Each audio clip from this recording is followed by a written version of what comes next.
Thanks for checking out our video. Feel free to join our free weekly newsletter called Pop Culture Annotated, and also join our Discord server to talk with us and others that share your fandom in pop culture entertainment. Links in the description.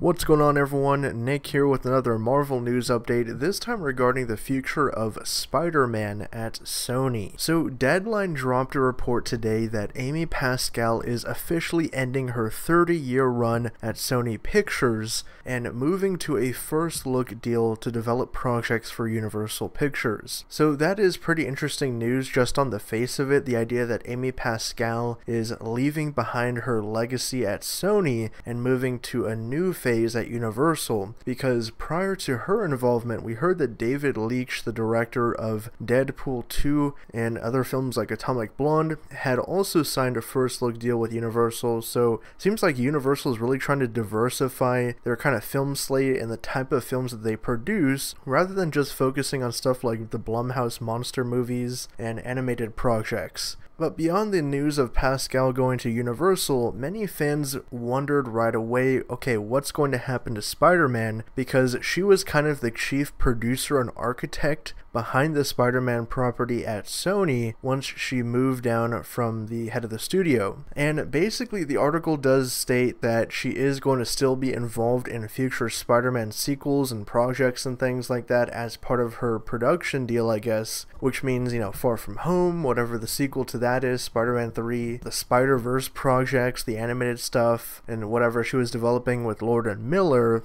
And those sentiments were also echoed from Sony Pictures head Tom Rothman, who did say that she is going to be involved with the Spider-Man stuff, but she is moving over to Universal, so they're kind of sharing her in a way. But I think there are some gray areas that we still don't really know about the future of Spider-Man on film, because Sony has really talked about all these very ambitious plans recently for the character, whether it was through new films or television series. They recently partnered up with Lord and Miller to produce some new Spider-Man series that are going to most likely spin out of the events of Into the Spider-Verse. They also did talk about making live-action Spider-Man series, kind of something in the vein of like Agents of S.H.I.E.L.D. or whatever, that kind of live in the world of Spider-Man, but aren't necessarily using the big A-level characters. So what are your guys' thoughts on this? Do you think Spidey has a future in the MCU? Will they renew their deal with Marvel and Disney? Or could we see a new horizon for Spider-Man in which he is pulled back out of the MCU following Far From Home? It's going to be really interesting to see what happens, and we'll be monitoring closely. So for all of the updates regarding the future of Spider-Man and everything at Marvel and pop culture, be sure to subscribe to HN Entertainment.